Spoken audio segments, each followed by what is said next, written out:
everybody, this is your girl Bella J, and of course it is Moo Day, and of course with Moo Day, you know what was on, right? Empire. And it's funny that I'm bringing Empire into this dating series because I am trying to move forward, and a lot of articles have been really coming to mind that I really want to help others, because in the process I'm helping myself move forward. See, because I haven't had that many relationships, but last week's Empire, it showed Lucius having sex with Cookie. So he dipped his hand back into the cookie jar, literally, not once, but twice, because it happened in today's episode in the studio, right? So think about it this way. Is it right to dip back into the cookie jar? Is it right to keep going back to your ex? Just because you fellas, you may have taken her virginity, or vice versa, or you may have been childhood sweethearts, blah, blah, blah, blah. It's over. You're single now. You want to move forward. You want to meet other people. So think about it. Are you happy? Are you truly happy?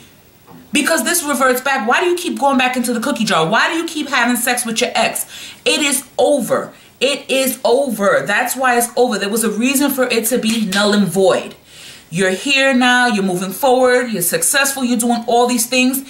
You shouldn't go back to what you know. You should be ready and open and willing to try something new. So today's article in the Metro, which is Think Yourself Happy.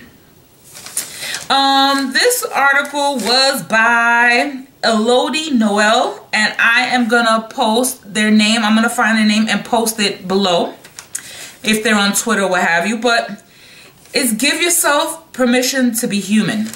Okay? When we accept emotions such as fear, sadness, or anxiety as natural, we are more likely to overcome them. Rejecting our emotions, positive or negative, leads to frustration and unhappiness, and that actually affects your relationships. It really does. How can you move forward into your relationships if you're unhappy and if you're not allowing yourself to be human? Number 2 is happiness lies at the intersection of pleasure and meaning. Pleasure and meaning. You know, I have a filthy mind. But it says right here, the things you do, whether at work or at home, should be both personally significant and enjoyable. For example, if I find my work meaningful but not pleasurable, I will not be happy doing it and will ultimately burn out, which is true. And he explains, if I find what I do pleasurable but it has little meaning for me, I will quickly lose interest. We all do this, and this happens in relationships when they're not, when it just takes too much, if that makes sense. You have to pull needle and thread, just, you know, pull tooth and nail just to get a conversation going. It's not natural. It's not flowing natural. You lose interest. Yeah, they look good and everything, and you went on a few dates, but once you get to nitty gritty, it's like, why am I here? And then you lose interest, so you move on. Number 3, happiness is mostly dependent on our state of mind. What is your state of mind?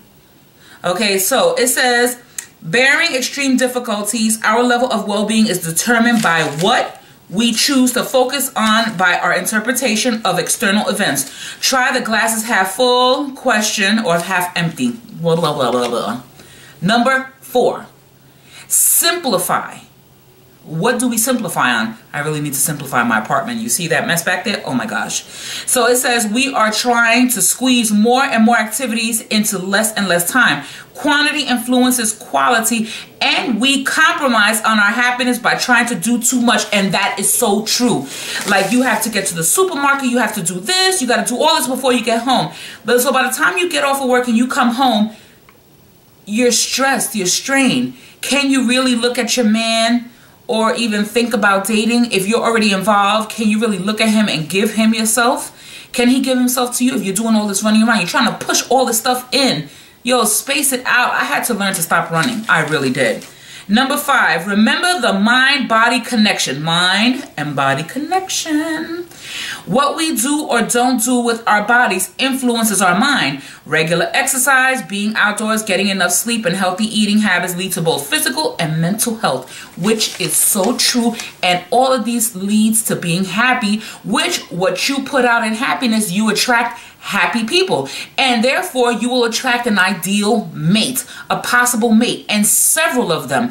That way you have more to choose from, and you can ideally pick the right one, which is great. Because if you're a Mr. Snuffle, you're a meanie, a Snuffleupagus. Well, I did like Snuffleupagus on Sesame Street, but I'm just saying, if you're a meanie, a grouchy, or something, it's not going to work. You're going to attract bad. Number 6, show appreciation. Always show appreciation, down to the little things, even if they annoy you. If they did something that made you happy, acknowledge it. We too often anticipate big moments, taking the small pleasures in our daily lives for granted. Stop waiting for major events and savor the moments of everyday joy that usually slip by. I do. The sunlight, the sunrise, the sunset, a full moon, the stars at night, everything, day to night. Number 7, 5 plus 2 equals 7. I can count.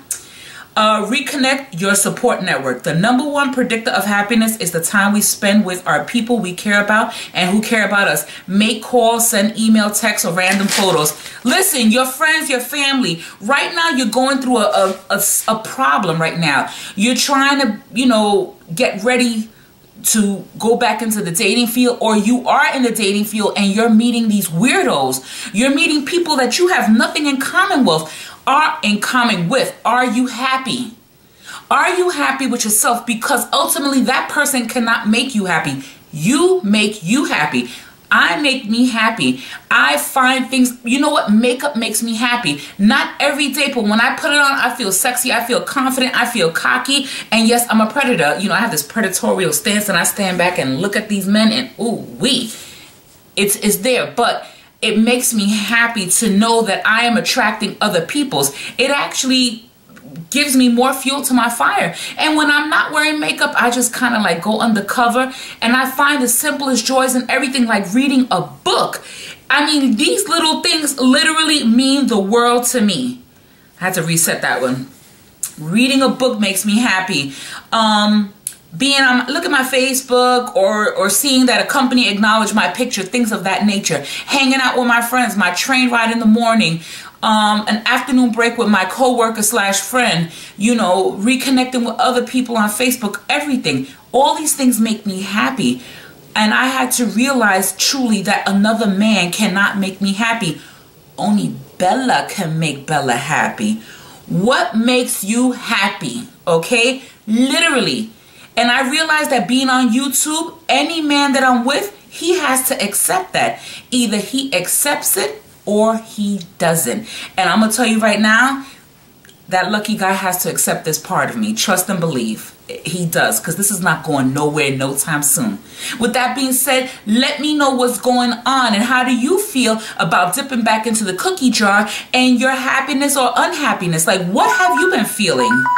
Like, truly let me know. I really like to hear from y'all. I really like to read your comments and everything. I love you all so much. Thank you so much for watching. Don't forget to thumbs up this video, comment below. And if you haven't subscribed, hit that subscribe button. And in the show more box is all my social media outlets. And you can follow me there. Thank you so much for watching. Good night, everybody. Team Cookie Monsters. Yeah! That's what I'm talking about.